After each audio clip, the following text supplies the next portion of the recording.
মাটিতেই জন্ম নিলাম, মাটিতেই রক্তে মিশেছে। সত্যি তাই। প্রত্যেকটা মানুষের জীবনের জন্মভূমি, তার জন্মস্থান, সেটাই তো তার মাটি। আর সেখানেই সেই শিকড়, সেই জন্মস্থান সারা পৃথিবীর বিভিন্ন জায়গাতেও সে থাকলেও তার ফিরে আসতে ইচ্ছা করে। ফিরে আসতে ইচ্ছা করে সেই মাটির টানে, সেই মাটির গন্ধে, যে মাটি তাকে লালন পালন করেছে ছোট থেকে। কিন্তু অনেকে আসেন, অনেকে আসেন না। অনেকে সেই মাটিকে অস্বীকার করেন, সেই শিকড়কে ভুলে যান। আজকে এই মাটিতেই জন্ম নিলাম, মাটিতেই রক্তে মিশেছে, এই বিখ্যাত লাইনটার কথা মনে পড়ে গেল একটা আবেগ, একটা অনুভবতার সূত্রতা নিয়ে।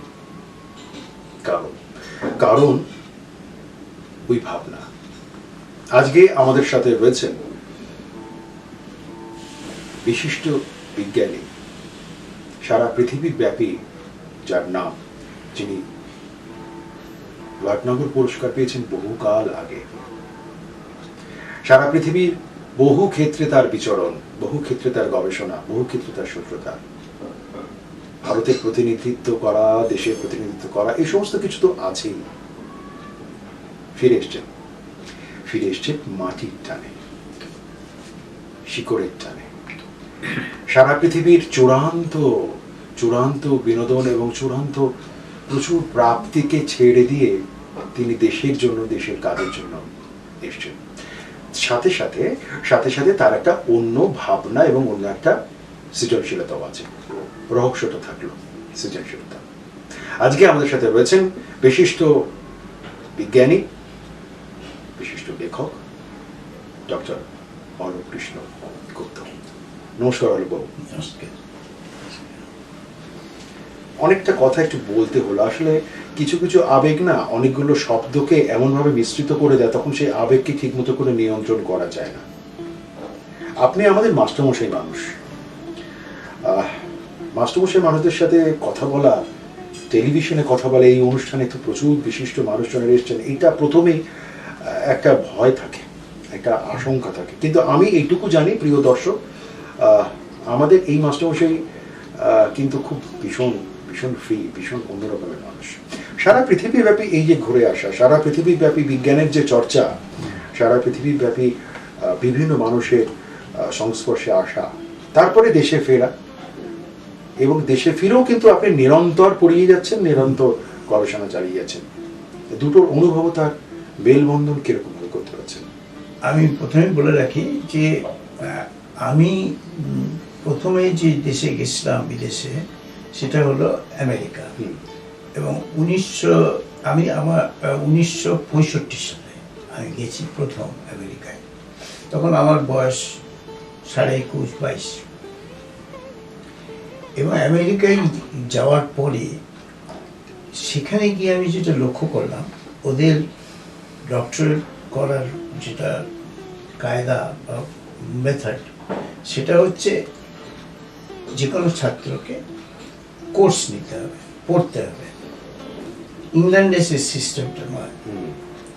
এবং সেই পড়ার সময়ে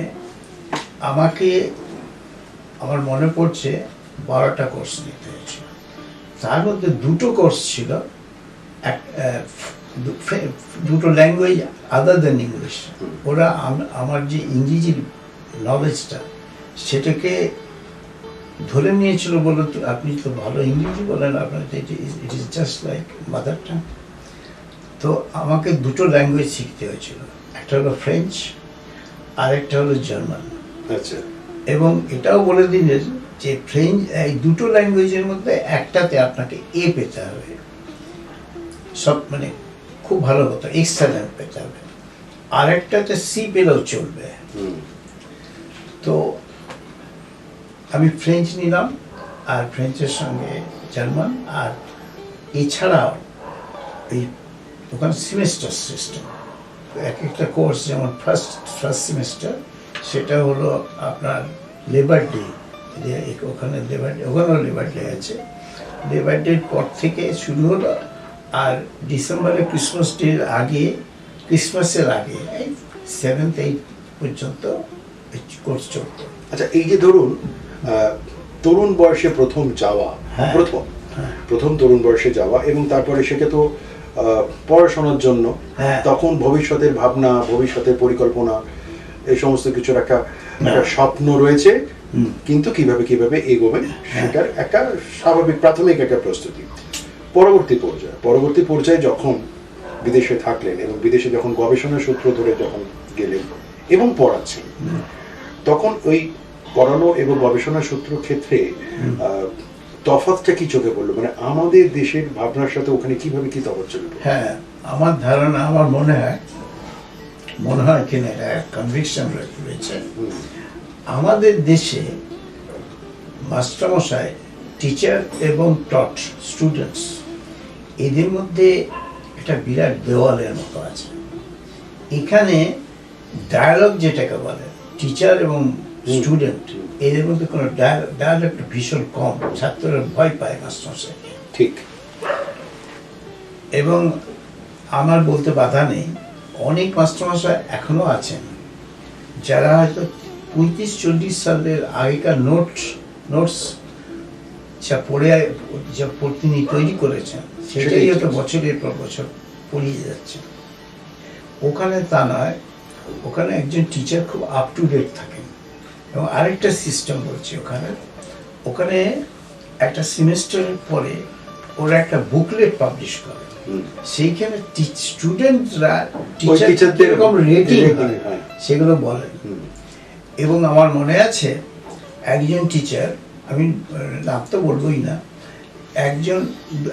অ্যাটলিস্ট 2জন টিচার, তাদের ওদের রেটিংটা হচ্ছে হায়েস্ট রেটিং হচ্ছে 10। কারণ তো 9-এর বেশি নয় তো কেউ পায় না। 5-এর নিচে যদি কারো রেটিং হয় 3, 2, 3, তাহলে তাদের উপর থেকে ওয়ার্নিং এসে যায়। তার মানে মাস্টারমশাইদেরও ভয়তে থাকতে হয় যে তারা কিভাবে। হ্যাঁ, এবং আমার মনে আছে আমি যখন ক্লাস করছিলাম, 2জন মাস্টারমশাইকে ওয়ার্নিং দেওয়া হলো। 1 বছর তাদের 1 বছরের ওয়ার্নিং, তারপরে they had to leave the system। গবেষণার ক্ষেত্রে যেটা দেশীয় গবেষণা, এবং আমি একেবারে সরাসরি বলছি, দেশীয় গবেষণা এবং বিদেশের ক্ষেত্রে, এই দুটো গবেষণার ক্ষেত্রে কিন্তু একটা পার্থক্য আছে। বিশেষ করে পরিবেশ পরিস্থিতি, আর্থিক সহযোগিতা, সামগ্রিক বিন্যাসের যে সূত্রতা, সেই ক্ষেত্রে আপনি কতটা প্লাস পয়েন্ট পেয়েছেন সেই জায়গায়? সেটা বলি, ওখানে যাওয়ার 1 বছর, 8-9 মাসের মধ্যেই আমার একটা পরীক্ষা নিলেন। ওখানে এটা মাস্ট, ওটা হচ্ছে প্রিলিমিনারি এক্সাম ফর পিএইচডি। এই পরীক্ষায় ওর যে মাস্টারমশাইরা, সব মাস্টারমশাইরা কোয়েশ্চেন দেন, এবং কোয়েশ্চেন দেওয়ার পরে ওরা দেখে ছাত্রটি কিসে উইক, এবং ন্যাচারালি যে সাবজেক্টে উইক ওদের মনে হয়, তাদের ওই ডিপার্টমেন্ট নয়, আউটসাইড দ্য ডিপার্টমেন্ট তাদের কোর্স করতে হয়।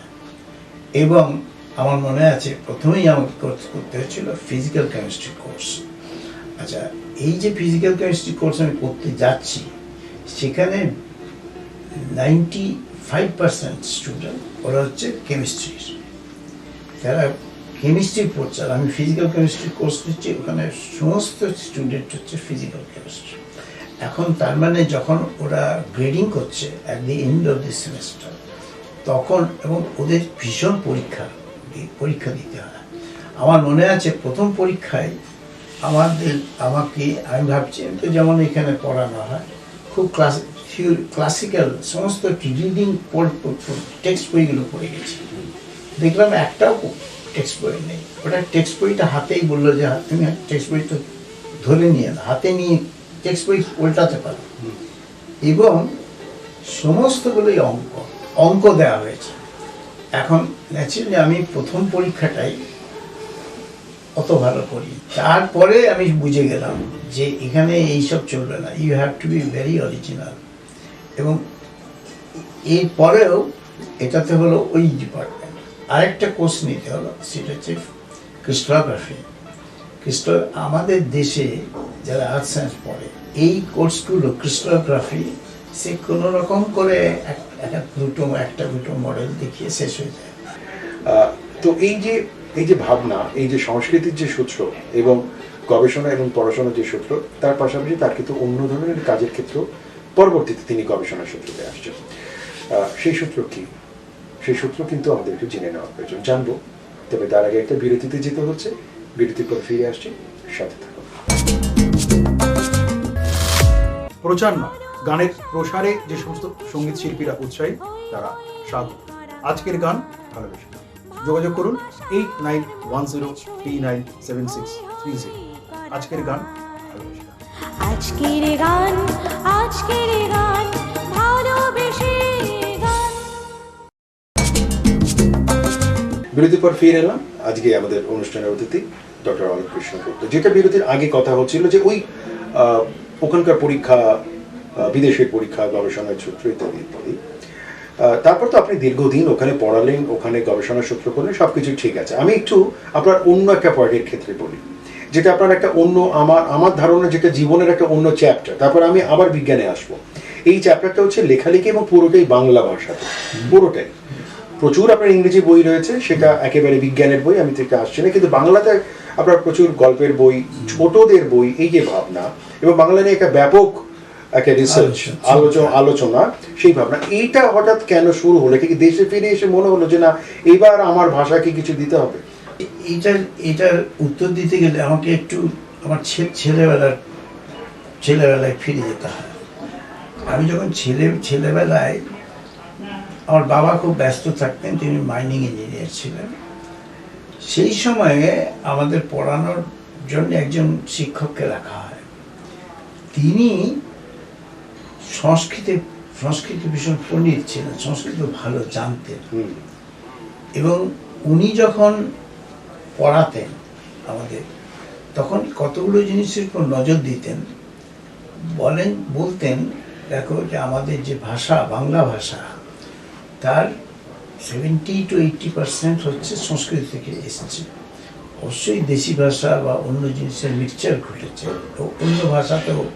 অন্য ভাষাও। তৎকালীন সময় তারা একেবারে পণ্ডিত, সংস্কৃতের পণ্ডিত মানুষ তৎকালীন সময়। হ্যাঁ।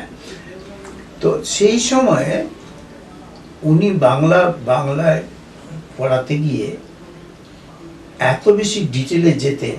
যেমন উনি বর্ণ পরিচয় পড়াতে গিয়ে যে প্রথম যে পড়াচ্ছেন ভাওয়েলস, অ, আ, ই, এগুলো সমস্তই ভয়েস থেকে আসছে, এখানে কোনো টাঙের ব্যবহার হচ্ছে না বেসিক্যালি।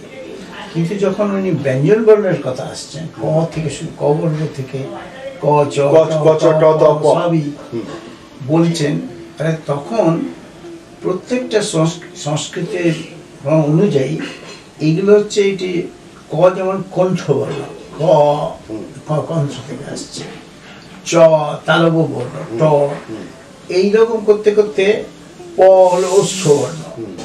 এই যে জিনিসগুলো উনি ডিটেলে বলতেন। এবং আস্তে আস্তে আমি যখন ক্লাস 4-এ পড়ি, তখন থেকেই উনি ব্যাকরণ কৌমুদি আনলেন। আমার তো মাথা ঘুরে যাওয়ার ব্যাপার যে এই যে ব্যাকরণ কৌমুদি, সেটা আমার সিলেবাস অনুযায়ী তো নয়। তারপরে দেখলাম যে ব্যাকরণ কৌমুদিতে পড়াতে গিয়ে যেমন বলছেন অগ্নয় স্বাহা হচ্ছে অগ্নি স্ত্রী, এবং সেখানে চতুর্থী বিভক্তি। আচ্ছা, এইখানে একটা কথা বলি, আবার একটু বিরতির দিকে যাচ্ছি। সেটা হলো যে এই যে কোনো ভাষার ক্ষেত্রে, সেটা সংস্কৃত বলে শুধু নয়, বাংলা ভাষার ক্ষেত্রেও বটে, উচ্চারণ এবং তার প্রয়োগ, এটার ভেতরে কিন্তু অনেকটা মানে ভাবনা কিন্তু রয়েছে, তাই তো? তারপরে আপনি বাংলাতে এলো, আমি আবার একেবারে আরেকটু এগিয়ে যাচ্ছি। তো এই যে প্রশ্নটা আমার ছিল, যে এই একেবারে বাংলাতে লেখা, এবং প্রিয় দর্শক, অলোকবাবুর বাংলার যে উপন্যাস লেখা, গল্প, তার ভিতরে একটা অদ্ভুত মজা আছে এবং অদ্ভুত একটা জীবন দর্শন আছে। তিনি জীবন দর্শনকে তার নিজের চোখে দেখছেন, এবং গল্প পড়লেই বুঝতে পারা যাবে তার লেখা যত এগোয়, সেই এগোনোর সাথে সাথে তিনি কিন্তু তার নিজের জীবন দর্শনের অনেকটা ভাবনা তার ভেতরে কিন্তু জারিত করেছেন। এই রহস্যটা কেন, এইভাবে করতে পারলেন কেন, বা করলেন কেন? না, এটা বলতে গেলে আমায় বলতে হয় যে ছোটবেলার থেকেই আমি একটুখানি আমার ভাবুক প্রকৃতির ছিলাম, এবং আমার কাছে ঘুরে বেড়ানো বা ভ্রমণ এটা খুব আমাকে অ্যাপিল করতো। তো আমি যখন আমেরিকায় গেলাম, আমেরিকায় গিয়ে আমার এই যে বললাম যে আমাদেরকে ফ্রেঞ্চ পড়তে হতো, যখন ফ্রেঞ্চ পড়ছি আমাকে বলা হয়েছে অ্যাটলিস্ট এ পেতে হবে। এই যে ফ্রেঞ্চ পড়তে গিয়ে সেখানে তো আরো অনেক ছাত্রছাত্রী রয়েছে। একটা জিনিস আছে আমেরিকাতে, ওদের যে সোসাইটিটা, ওই যে আমেরিকা যে তৈরি হলো, আমেরিকান সোসাইটিতে ইউরোপ থেকে জার্মান, ফ্রেঞ্চ, ইটালিয়ান, রাশিয়ান এরকম বহু ছেলেমেয়েরা গেছে, ইমিগ্রান্টরা গেছে, এবং তারাই অ্যাকচুয়ালি রিচ করেছেন আমাদের সভ্যতাটাকে। যেমন ধরুন এক সময় তো আইনস্টাইনও গেছেন প্রিন্সটনে, তারপরে আপনার পল ডিরাক, ইংল্যান্ডে যিনি নোবেল পেয়েছেন অল্প বয়সে, তিনি গেছেন। তো তারা এই সভ্যতাটাকে খুব রিচ করেছেন, এবং তাদের পড়ানোর মাধ্যমে ওদের টিচিংটাও অনেক ইমপ্রুভ করে গেছে। তো যেটা আরেকটা জিনিস আমি পড়তে গিয়ে দেখেছিলাম, আমার যিনি মাস্টারমশাই ছিলেন, পড়াতে শুরু করলেন, তিনি ছিলেন একজন জাপানিজ, প্রফেসর ইয়াগি, এবং তিনি যখন আমি তার কাছে পড়ছি, সঙ্গে সঙ্গে তিনি আমাকে শেখাচ্ছেন নানা রকম, কিন্তু সেই সময় আমি দেখেছি তিনি খাটছেন এবং রাত 2-2:30 পর্যন্ত উনি কাজ করে যাচ্ছেন। আমরা একটু প্রসঙ্গোত্তরে যাচ্ছি। সেটা হলো যে আমার প্রশ্নটা খুব সরাসরি ছিল যে আপনার গল্প এবং আপনার লেখার ভেতরে প্রথমত হচ্ছে আপনি এমনিতেই ইংরেজির মানুষ, বিজ্ঞানের প্রচুর ইংরেজির বই, তারপরে দেশে ফিরলেন, তারপর লেখালেখি শুরু হলো, তারপর বাংলাতে লেখা শুরু হলো, এবং এই প্রত্যেকটা মোটামুটিভাবে সমস্ত গল্পেরগুলোর ক্ষেত্রেও, ছোটদের গল্পটা আমি পরে আসছি, তো সেইখানে দেখা যাচ্ছে অনেকটা সেই গল্পের চরিত্র, সেই গল্পের নায়কের সাথে আপনার নিজের জীবন দর্শন মিলে গেছে। এই রহস্যটা কি, মানে এটা কিভাবে করেছেন, এটা কেনই বা, এটার আমি প্রশ্নটা উত্তর। হ্যাঁ, যখন এই ওখানে পড়াশোনাটা করছি, ন্যাচারালি আমার মনটা খুব ওপেন, এবং আমি নানা রকম ছাত্রদের সংস্পর্শে আছি। অনেক সময় এই যে ক্লাস করতে গেছি ফ্রেঞ্চ বা জার্মান, দুটো ক্লাসই আমাকে করতে হতো। এখন সেখানে অনেক স্টুডেন্ট আছে যাদের বাবা মা জার্মানি, এবং তাদের সঙ্গে মিশতে গিয়ে তাদের সঙ্গে আমি জড়িয়ে পড়ছি। হ্যাঁ, একটা খুব সিম্পল ঘটনা বলি। যখন ফ্রেঞ্চ পড়ছি, এখন ফ্রেঞ্চ পড়তে গিয়ে আমার মনে হলো এই যে ফ্রেঞ্চের গ্রামারটা পড়ছি, এই ফ্রেঞ্চটাকে আমার পেতে হবে। আমি একটা নোটিশ দিলাম, ওখানে যে বিল্ডিংটা, পিটসবার্গের সব থেকে টলেস্ট বিল্ডিং হচ্ছে Pittsburgh, 42nd story building, Gothic স্টাইলে করা। এখন ওখানে যখন পড়তে যাচ্ছি, আমি ফ্রেঞ্চ জানার জন্য একটা নোটিশ দিলাম যে আমি ফ্রেঞ্চ পড়বো, যদি কেউ পড়িয়ে দেয় তাহলে তার যে ফিজ আমার যেটা আমি বলে রাখি, আমি কিন্তু রিসার্চ ফেলোশিপ নিয়ে গেছিলাম, আমাকে তো পয়সা দিয়ে পাঠাইনি। কারণ আমার বাবার একটা ছিল, মোটো ছিল যে you must go on the basis of the fellowship that you should obtain yourself. তো সুতরাং আমি তো ফেলোশিপ নিয়ে গেছি, এবং ওইটার থেকে কিছু বাঁচিয়ে আমি তাকে দিতে রাজি আছি। তারপর দিনই ওই ক্যাথিড্রাল অফ লার্নিং বলতোটাকে, সেই ক্যাথিড্রালের গথিক স্টাইল এসছে, 42 স্টোরি বিল্ডিং। এক জায়গায় দেখলাম, এক জায়গায় নোটিশ থাকে, সেখানে একটি মহিলা ফ্রেঞ্চ, তিনি লিখলেন আমি আপনাকে পড়াতে রাজি আছি। তো আমি তো তার সঙ্গে যখন প্রথম দেখা হলো, তিনি আমাকে প্রথমেই বললেন আমি আপনাকে পড়াবো, কিন্তু একটা কথা আপনাকে বলে ওর হাতের রিংটা দেখে বললো আমি এনগেজড, আমার বয়ফ্রেন্ড আছে। আমি যদি আপনাকে পড়াই, আমারও তো ওর বয়স কম, ন্যাচারালি আমার বয়ফ্রেন্ড আছে, আমি কিন্তু এক জায়গায় পড়াবো না, এই বিল্ডিংয়ের নানা জায়গায় আমি বসে বসে পড়াবো। তো তাই করতো, এক জায়গায় আমরা বসতাম, মানে আজ এইখানে, কালকেও এইখানে, আরেকদিন হয়তো সেকেন্ড ফ্লোরে, তো এইভাবে পড়তাম। সবশেষে আপনি আমাকে একদম খুব এক কথায় বলুন, কেন আজকে আমাদের সময়ের কাছে বাধা, যদিও একটা পর্বে তো আমাদের সাথে সব কথা হবে না, আমরা আরেকটি পর্বে আসছি, যে এই যে গল্প, কবিতা, বিজ্ঞান, দর্শন, বিদেশ, দেশ সব শুদ্ধ মিলিয়ে অলোক কৃষ্ণ গুপ্ত এখন এই জীবনের প্রান্তিক সময়ে এসে দাঁড়িয়ে যখন নিজেকে নিজে দর্শন করছে, কি বলছে, কি বলতে চায়, কি তার দর্শন, কি তার ভাবনা? আপনি যদি আমার লেখা পড়ে থাকেন, একটা দর্শন সবসময় আসছে, সেটা হচ্ছে যে হ্যাঁ একটা ঘটনা ঘটছে, একটা কিছু লোককে জড়িয়ে কিছু ঘটনা হচ্ছে, কিন্তু তার মধ্যেই তার চরিত্রের মধ্যে বা এটা বিজ্ঞানও আছে, সায়েন্সও ইনভলভ। এখন একটা লজিক্যাল মাইন্ড কিছু প্রশ্ন সেখানে তুলবে। আমি কথায় আসছি, আপনি যেমন এক জায়গায় বললেন যে আপনি অনেক দেশ ভ্রমণ করেছেন। আমি তো রাশিয়ায় যখন গেছি, রাশিয়ায় গিয়ে আমার ছেলেবেলার থেকে আমি দেখেছি যে একটা ভাবধারা আমাদের দেশে ছিল, যে এই কার্ল মার্কস তার চিন্তাধারায় যদি এক ধরনের সমাজ গড়ে ওঠে, হয়তো হতে পারে যে একটা আমরা অন্য ধরনের সমাজ তৈরি করব, সেখানে মানুষ সুন্দরভাবে থাকবে, একরকমভাবে থাকবে, সেখানে দু ধরনের মানুষের মধ্যে ফারাক যেটা সেটা থাকবে না। কিন্তু সেই ভেবে আমি যখন রাশিয়ায় গেলাম, আমি গিয়ে দেখলাম যে আমি গেছিলাম তখন রাজীব গান্ধী আর গর্বাচভ এদের মধ্যে একটা আলোচনা হওয়াতে, এবং আপনারা ভারতের প্রতিনিধিত্ব হয়ে গেলেন। আমি লিডার হয়ে গেছি, আমি লিডার, সায়েন্টিফিক লিডার।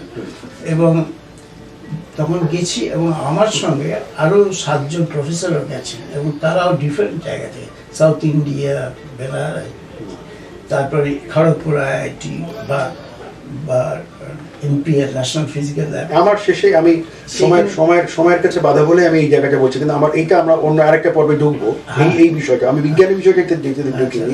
আমার প্রশ্নটা ছিল একেবারে খুব সরাসরি, খুব এক লাইনে আপনাকে বলতে হবে, এক লাইনে বলতে হবে। সেটা হলো যে এই যে বিজ্ঞান, দর্শন, ভাবনা, সাহিত্য, কবিতা, গল্প, ছোটদের লেখা, দেশ বিদেশ সমস্ত মিলিয়ে শেষ পর্যন্ত মাটিতেই জন্ম নিলাম, মাটিতেই রক্তে মিশেছে, একদম শিকড়ে ফিরে এসে। আপনি কিন্তু বিদেশে থাকেন, আপনি কিন্তু দেশে ফিরে এসেছেন। নিজেকে নিজে যখন দেখেন তখন নিজেকে এই অবস্থানে কিভাবে দেখছেন? খুব একটা লাইন আমার উত্তর চাই।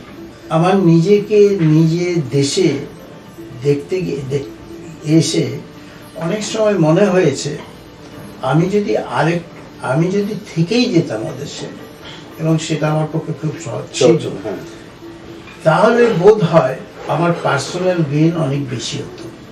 আমি হয়তো আরো বেশি কাজ করতে পারতাম বিজ্ঞানের লেভেল। এবং কিন্তু আমি যে ফিরে এলাম, আমার মানে একটাই কাজ মনে হতো সবসময়, আমি যে এত শিখলাম নানা দেশে গিয়ে, আমি যে এত কন্ট্রিবিউশন করলাম, এখানে আমি আমার দেশে কোনো ছাত্র তৈরি করলাম না, আমার দেশে এখন এটা আমার দেশের প্রতি আমার কৃতজ্ঞতা। সেই জন্যে আমি আমাদের এখানে এসে আমার ছাত্র যত আছে, আমার ছাত্ররা আপনাকে বলি এই তো যে আমাকে প্রতিদিনই অন্তত 10-12 জন ছাত্র আমাকে কল করে, দেখে আমি ভালো আছি কিনা, আমার বেঁচে আছি কিনা। যেটা আমি শুরু করেছিলাম এবং আমাদের কথার ভিত্তি, কথার প্রসঙ্গে কিন্তু ঠিক সেই ব্যাপারটাই এলো, অবচেতন মন থেকে ব্যাপারটা বেরিয়ে এলো। আপনি কিন্তু সেটা বললেন, স্বীকার করলেন যে আমি তো বিদেশে থাকার আমার প্রচুর সুযোগ ছিল, সেখানে থাকলে আমি হয়তো পার্সোনাল অনেক গেইন করতাম, কিন্তু এই দেশে ফিরে এসে আমি দেশের মানুষের জন্য সেবা করছি বা দেশের মানুষের জন্য আমি কোনো কিছু করার চেষ্টা করছি। প্রিয় দর্শক, এই ভাবনাই কিন্তু আমাদেরকে অনেক বেশি অনুপ্রাণিত করে, অনেক বেশি উজ্জীবিত করে। এই সমস্ত মানুষজনেরা আছেন বলেই কিন্তু আমরা ভবিষ্যৎ ভাবনা এবং ভবিষ্যৎ সংস্কৃতির ক্ষেত্রে এক অন্য মাত্রার দিকে নিয়ে যেতে পারি নিজেদেরকে। আরও খুব ভালো থাকবেন। আমাদের অন্য আরেকটি পর্বে আপনার সাথে কথা হবে এবং সেই আড্ডার সূত্রতায় আমাদের আসবে বিজ্ঞান, সংস্কৃতি, সৃজনশীলতা এবং অন্য দর্শন। খুব ভালো থাকবেন। আমি যে বিভিন্ন জায়গায় ক্লাস করছি, এইগুলো সমস্ত দেশের জন্য, এবং এটা দেশের জন্যই আমি করছি, এবং দায়বদ্ধতা, এবং এইটার জন্যই আমার মনে হয় আমার জীবনে বেঁচে থাকার সার্থকতা, যে আমি কিছু কন্ট্রিবিউট করতে পারছি।